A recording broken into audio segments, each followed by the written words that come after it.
Parlons de l'éléphant dans la pièce, ce sujet qui fâche, qui divise, qui fait peur. La fidélité et saltarmotie. Couple libre, polyamour, monogamie éclairée. Chacun cherche sa formule. Mais vu d'en haut, vu du sacré, qu'est-ce que ça change? Qu'est-ce que la spiritualité a à dire là-dessus? La fidélité, ce n'est pas un format, c'est l'intégrité, la parole tenue. Être fidèle à l'autre, c'est ne pas le trahir, ne pas lui mentir, ne pas lui cacher qui on est. Être fidèle à soi, c'est ne pas se trahir, ne pas s'enfermer dans des modèles qui étouffent. La spiritualité regarde la conscience, pas le modèle, la conscience dans le modèle. D'où vient la monogamie? Par défaut, pas de Dieu, pas de la nature, pas de la sagesse immémoriale. Ça vient d'une époque, d'une culture, d'un besoin de stabilité sociale. L'Église l'a imposé pour contrôler les héritages, pas pour notre épanouissement.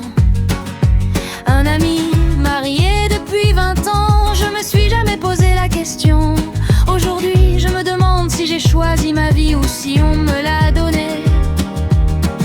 La fidélité, ce n'est pas un format, c'est l'intégrité, la parole tenue. Être fidèle à l'autre, ce n'est pas le trahir, ne pas lui mentir, ne pas lui cacher qui on est. Être fidèle à soi, c'est ne pas se trahir, ne pas s'enfermer dans des modèles qui étouffent. La spiritualité regarde la conscience, pas le modèle, la conscience dans le modèle.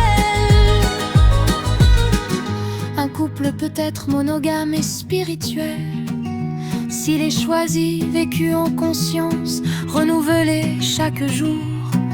Un couple peut être ouvert et spirituel s'il est fondé sur la vérité, le respect, la communication.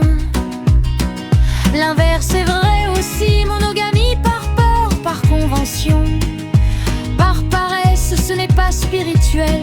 Polyamour par fuite de l'intimité, par collection, par ego, ce n'est pas mieux. La fidélité, ce n'est pas un format, c'est l'intégrité, la parole tenue. Être fidèle à l'autre, ce n'est pas le trahir, ne pas lui mentir, ne pas lui cacher qui on est. Être fidèle à soi, c'est ne pas se trahir, ne pas s'enfermer dans des modèles qui étouffent. La spiritualité regarde la conscience, pas le modèle, la conscience dans le modèle. La monogamie choisie de personnes qui décident ensemble, en conscience, par choix, parce que ça leur correspond. Ça crée un espace de sécurité, de profondeur, d'exploration mutuelle.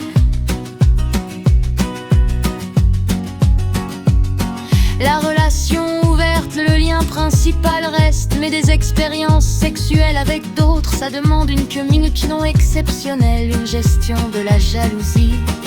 La fidélité, ce n'est pas un format, c'est l'intégrité, la parole tenue. Être fidèle à l'autre, c'est ne pas le trahir, ne pas lui mentir, ne pas lui cacher qui on est. Être fidèle à soi, c'est ne pas se trahir, ne pas s'enfermer dans des modèles qui étouffent. La spiritualité regarde la conscience, pas le modèle, la conscience dans le modèle. Le polyamour, aimer plusieurs personnes, pleinement assumé. Les délations significatives, ça demande une organisation, une gestion du temps, une capacité à aimer sans posséder, à voir l'autre heureux ailleurs sans se sentir diminué. Le célibat choisi, on en parle moins. Consacrer son énergie sexuelle à autre chose, à la création, à la spiritualité, au service. Ce n'est pas un échec, c'est un choix. La fidélité, ce n'est pas un format, c'est l'intégrité, la parole tenue. Être fidèle à l'autre, ce n'est pas le trahir, ne pas lui mentir, ne pas lui cacher qui on est. Être fidèle à soi, c'est ne pas se trahir, ne pas s'enfermer dans des modèles qui étouffent. La spiritualité regarde la conscience, pas le modèle, la conscience dans le modèle. La jalousie, cette invitée surprise, elle arrive dans tous les modèles, même les plus ouverts, elle est humaine, naturelle, pas honteuse. La question ce n'est pas comment ne pas être jaloux, c'est comment accueillir ma jalousie, la comprendre, la traverser dans une perspective spirituelle. La jalousie devient un matériau de travail, une émotion à explorer, pas à nier, à partager, pas à cacher, à transformer, pas à subir. Aucun modèle n'est parfait, aucun ne protège de la souffrance. Le choix, c'est pas entre un bon et des mauvais, c'est entre celui qui te correspond et ceux qui te correspondent pas. Alors quel que soit ton chemin, monogamie, polyamour, célibat, honte, choisis-le vraiment, vis-le pleinement, avec conscience, avec amour, avec vérité. C'est ça, la spiritualité, pas le modèle. La conscience dans le modèle.